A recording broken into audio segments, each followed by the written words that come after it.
कड़वे करेलों में दही डालें और कमाल देखें, बहुत ही मज़ेदार सी रेसिपी। अस्सलाम वालेकुम viewers, welcome back to my YouTube channel. उम्मीद है आप सब बिल्कुल ठीक होंगे। आज हम करेलों की एक बहुत ही मज़ेदार सी यूनिक सी रेसिपी जो है वो हम लेकर आए हैं आपके लिए। बहुत ही आसान रेसिपी है। इस रेसिपी से अगर आप करेले बनाएंगे तो करेले बिल्कुल भी कड़वे नहीं रहते, बहुत ही मज़ेदार बनते हैं। तो अगर आपके घर में कोई करेले इसलिए नहीं खाता कि करेले कड़वे होते हैं तो आप उसको ये रेसिपी ज़रूर बना के खिलाइएगा। इंशाल्लाह सबको बहुत ज़्यादा पसंद आएगी। तो चलिए रेसिपी को स्टार्ट करते हैं, ज़्यादा देर नहीं करते।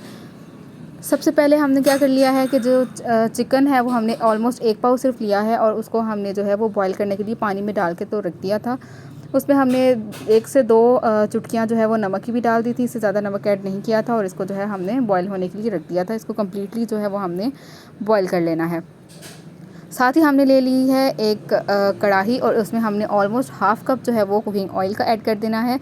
उसके बाद हम इसमें जो है वो अपने करेले ऐड कर देंगे। करेलों को जो है आपने काट के अच्छे से जो है वो नमक लगाना है, अच्छे से नमक लगा के मसलना है और 10 मिनट रखने के बाद उसको अच्छे से धो लेना है।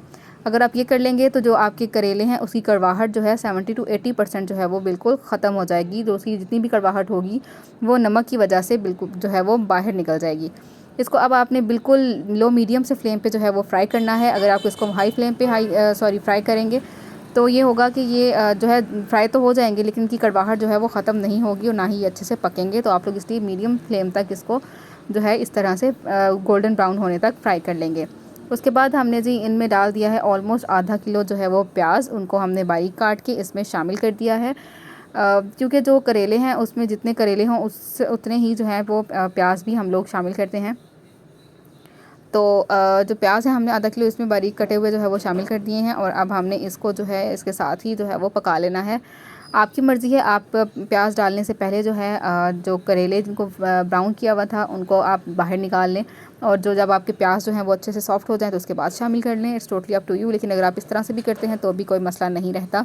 कुछ लोगों के जो करेले होते हैं वो बहुत कड़वे होते हैं, इसलिए वो जो इस पॉइंट पे अगर उनके साथ ही जो है वो प्याज डाल दें तो उससे ये होता है कि उनका जो कड़वाहट काफ़ी ज़्यादा जो है वो प्याज़ों में भी आ जाती है। तो इसलिए हमारे क्योंकि जो करेले हैं वो कड़वे नहीं रहे, क्योंकि हमने पहले इनको नमक लगा के अच्छे से धोया था और उसके बाद हमने इनको अच्छे से मीडियम फ्लेम पे जो है वो फ्राई किया है, इसलिए वो कड़वे जो हैं हमारे जो करेले हैं वो बिल्कुल भी कड़वे नहीं रहे।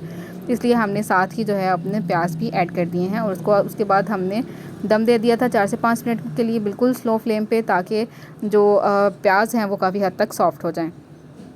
प्याज हमारे सॉफ्ट हो चुके हैं काफ़ी हद तक। तो इसमें अब हमने टमाटर ऐड कर देना है, क्योंकि टमाटर के बगैर तो जो करेले हैं उनका सालन बिल्कुल भी जो है वो रेडी नहीं हो सकता। उसके बाद ये 3 से 4 जो हैं वो सब्ज़ मिर्चें हैं जिनको हमने बारीक काट के जो है वो इसमें शामिल कर दिया है। इसके साथ ही इसके जो जितने भी स्पाइसेस वगैरह हैं वो आप इसमें शामिल कर दें।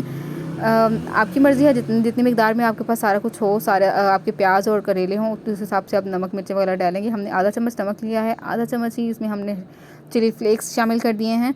आपके पास चिली फ्लेक्स अवेलेबल हो तो आप डाल लें, अगर नहीं है तो आप इसको मिस भी कर सकते हैं। साबुत ज़ीरा चावल डाला है जी हमने आधा चम्मच। उसके साथ ही जो हमने इसमें शामिल कर देंगे हल्दी, 1/4 चम्मच जो है वो हमने इसमें हल्दी शामिल की है। आपकी मर्ज़ी है, अगर आपको ज़्यादा हल्दी पसंद है तो आप ज़्यादा भी शामिल कर सकते हैं। उसके साथ ही जो चीज़ हम ऐड करेंगे जी ये है जी गरम मसाला, ऑलमोस्ट आधा चम्मच जो है ये हमने शामिल किया है।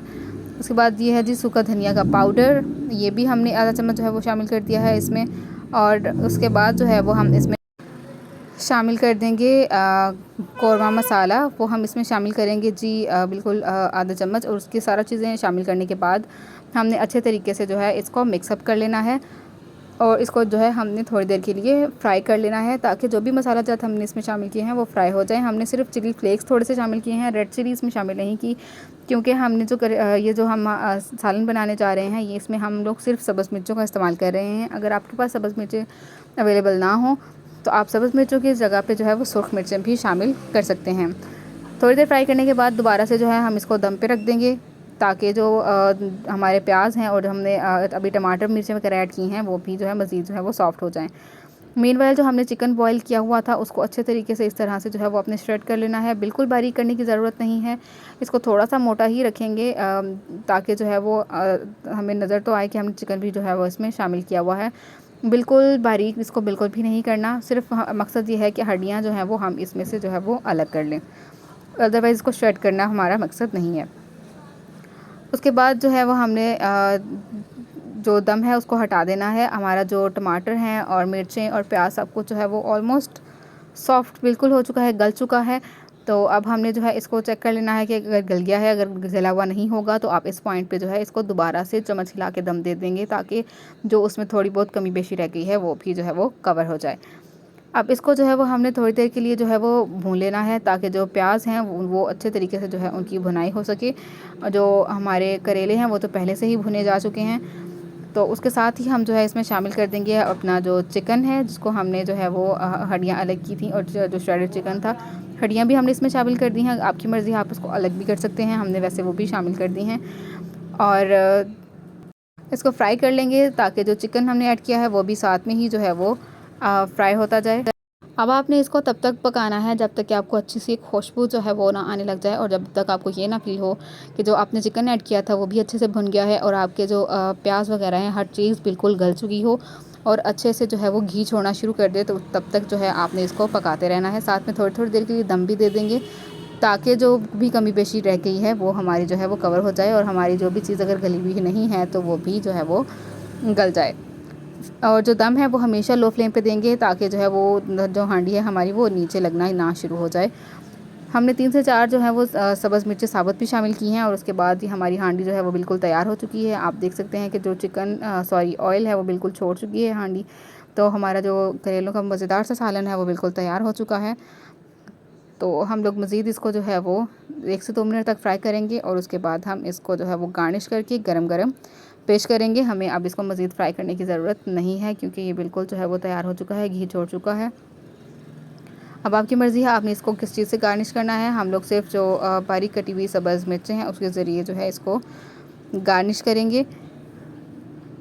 अगर आपको हमारी वीडियो अच्छी लगी हो तो वीडियो को लाइक ज़रूर कर लीजिएगा, और अगर आप हमारे चैनल पर नए हैं तो हमारे चैनल को सब्सक्राइब कर लें और बेल आइकन को भी दबा लें, ताकि हमारी मज़ीद जो नई आने वाली वीडियोज़ हैं उसका नोटिफिकेशन आपको मिल सके और आप तक हमारी सारी वीडियोज़ जो हैं वो पहुँच सकें। वीडियो को एंड तक देखने के लिए बहुत शुक्रिया।